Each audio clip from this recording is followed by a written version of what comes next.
The movie opens with a montage of newsreels summarizing an alien invasion of Earth. An asteroid carrying an alien race called the Mimics crashed into Europe and quickly devastates the continent. Just when things look hopeless, an allied army of humans utilizing new mechanized suits wins a major battle in Verdun, and a special forces soldier named Sergeant Rita Vertasky is hailed as a hero after being credited with hundreds of mimic kills. She becomes an instant icon and a recruiting boon for the human military, as the united human armies try to use the momentum for Verdun to launch a multi-pronged final assault on Europe. One of the talking heads on the newsreel selling Vertasky and the war effort is Major William Cage of the US Army. Cage awakens from a doze on a helicopter trip to London in the UK on the morning of the day before the operation to retake Europe. He meets with the commander of the Western Allies, General Brigham, assuming the general wants Cage to help him boost his public image or prepare for a post-war political career. Instead, the general ordered Cage to accompany the first wave of Allied troops to land in France and provide ground cover for the media. Cage, who is an ROTC cadet in college and has no experience in the field, tries various tactics to avoid the deployment, culminating with trying to blackmail the general via the media. At first, the general seems to relent, but has his guard taser Cage instead. Cage wakes up on a pile of duffel bags in the afternoon at Heathrow Airport, which has been turned into a military base. A sergeant shoves boots into his hands and calls him maggot before another sergeant named Farrell takes over. It turns out General Brigham sent orders to Farrell stating Cage had tried to desert and had now been demoted from an officer to private. Cage is assigned to a band of eccentric soldiers, J Squad, who are caught gambling by Farrell when Cage is introduced to them. Farrell forces J Squad to eat the cards they are gambling with and then instructs them to get Cage ready to deploy with them tomorrow. The Cage is immediately taken by the squad for physical training, PT. The next day is Invasion Day and Cage is a nervous wreck. He is fitted into a suit, and the members of J Squad don't even bother teaching him how to take his weapon off safe mode as they believe he will die quickly. As soon as they are about to drop from aircraft onto the French coast, however, the back of their airship explodes, and the squad drops down prematurely.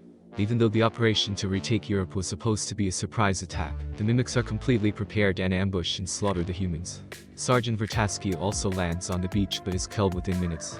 The surviving members of J Squad are all killed rapidly. Still shell-shocked and about to die, Cage grabs a claymore mine as a giant blue mimic jump on him. The ensuing blast kills the mimic and Cage, but not before the blue mimic's blood seeps onto Cage. Cage awakes in a panic on top of the duffel bags, with the same sergeant, calling him maggot and Farrell again taking him to J Squad. Despite his desperate attempt to explain what is happening, and that the mimics will ambush everyone, nobody believes him. Each time, he is deployed into eyes, only to wake up again on the duffel bags. With each loop, he becomes slightly more adept at trying to save the members of J Squad and Vertasky, but the mimics are too numerous and always kill everyone. In one loop, he survives long enough to tell Vertasky that he is stuck in some time loop. Recognizing what happened, Vertasky tells Cage, "Find me when you wake up," before they both die again. Cage awakens on the duffel bags again, but starts cooperating with Sergeant Farrell and J Squad to buy themselves time to find Vertasky. After several fatal attempts in the base at slipping away, Cage finally manages to get away from PT, and finds Vertasky in a training base surrounded by training drones. The Special Forces soldiers are all hostile towards him, and Vertasky greets him rudely, but when he explains that Vertasky asked for him, she whisks him away to a weapons building bay where her acquaintance Carter works. Once there, they go to a back room, and Cage gets an explanation from Vertasky and Carter. Vertasky was also stuck in a time loop in Verdun, explaining how she came to be able to kill hundreds of mimics single-handedly by the final loop.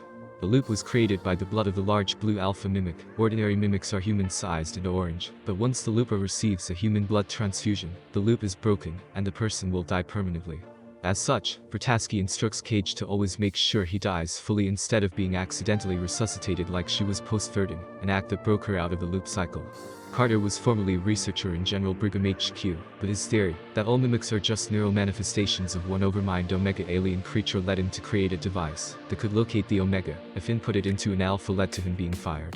Cage tries to process all of this, but Vertasky states that for them to find the Omega first they must survive the invasion tomorrow. She then proceeds to train Cage, killing him a few times when he is injured, so that he awakes on the duffels and starts over again. Cage and Vertasky become much improved in combat on the beach, but despite everything, they both keep dying, and Cage loops over and over. Cage grows attracted to Vertasky, and watching her die over and over again also starts to take an emotional toll. Cage receives a mental vision in one loop that the Omega is in a dam in Germany. Vertasky and Carter believe the visions are due to Cage in effect being an alpha after being infected with the blue blood, and that the alphas and the Omega have the power to manipulate time and perception. As such, Cage and Vertasky focus their efforts on surviving on the invasion beach and cutting inland to Germany. After multiple failures and deaths, Cage and Vertasky finally make it inland. During the trips they bond, with Cage noting down the details of the things Vertasky says on each loop. In one loop, Vertasky mentions having a significant other in Verdun who she had to watch die hundreds of times until she was out of the loop, and he was dead for good. After they find a helicopter in a farmhouse, Vertasky realizes Cage is trying to coax her to stay in the farmhouse, while he goes alone and confronts Cage. Cage admits they have looped to the farmhouse multiple times already, but every single time Vertasky dies, so he is trying to spare her from dying again by going alone. Shocked and offended, she intentionally gets them killed. In the following loop, Cage decides not to seek out Vertasky and instead escapes the base. However, the mimics end up attacking London and killing everyone, thus sending Cage back all over again. Cage eventually succeeds in making it to the German dam alone, but finds nothing, and is almost imprisoned by the mimics, before he manages to drown himself.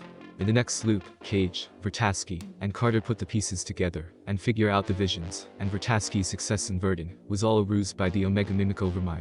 The Omega had let the humans win at Verdun, to lure the humans into invading Europe, where all the human armies would be ambushed and annihilated. With no of the leads, the device Carter made which got him fired is their last shot. Vertasky and Cage switch focus to getting the device, which is in the possession of General Berger. After several fatal failures, they manage to get the device, and stab it into Cage's leg. Cage then sees the true location of the Omega in the Louvre Museum in Paris. After seeing this, their getaway car crashes, and the airbag knocks out Vertasky before she can kill Cage. Cage awakens strapped to a hospital gurney, under arrest. He realizes he is out of the loop now as he was given a blood transfusion following the car crash. Vertasky breaks the two of them out, but with no more loops left, and only several hours before the doomed invasion, Cage decides to go back to the base, and find the misfit J Squad to take them to Paris. Cage's now intimate knowledge of J Squad and Vertasky's credibility convinces J Squad, and they all take an aircraft and fly to Paris. Once at the Louvre, the mimics crash their airship, and in the ensuing firefight half of J Squad are killed. Cage, Vertasky, and the three remaining J Squad members decide to use the remaining engine power to slide the airship into the Louvre and detonate grenades to kill the Omega. The rest of J Squad sacrifice themselves on the slide, and Cage and Vertasky make it into the museum. Once there, Vertasky tells Cafe she will distract a patrolling Alpha Mimic, while he will go and detonate a grenade belt on the Omega, which is submerged underwater at the bottom of the Louvre. As Vertasky says neither one of them will survive the ordeal, they share a kiss. Vertasky laments that she wishes she had more time to get to know Cage better and takes off. Cage dives underwater to get to the Omega. After a brief chase, the Alpha catches and kills Vertasky. The Omega senses Cage and sends the Alpha back to catch Cage. The Alpha dives after Cage and stabs him, but Cage pulls all the grenade pins and drops the belt into the Omega. The Omega explodes and dies, and all the mimics die with it. As Cage dies, the Omega's blood seeps into him, much like the Alpha's blood did at the start. Cage wakes up in shock and finds himself on the helicopter trip to London from the morning before the invasion. He lands and sees on the news that after mysterious explosions in Paris, the mimics have all died off, and the human forces will commence sweeping through Europe the next day.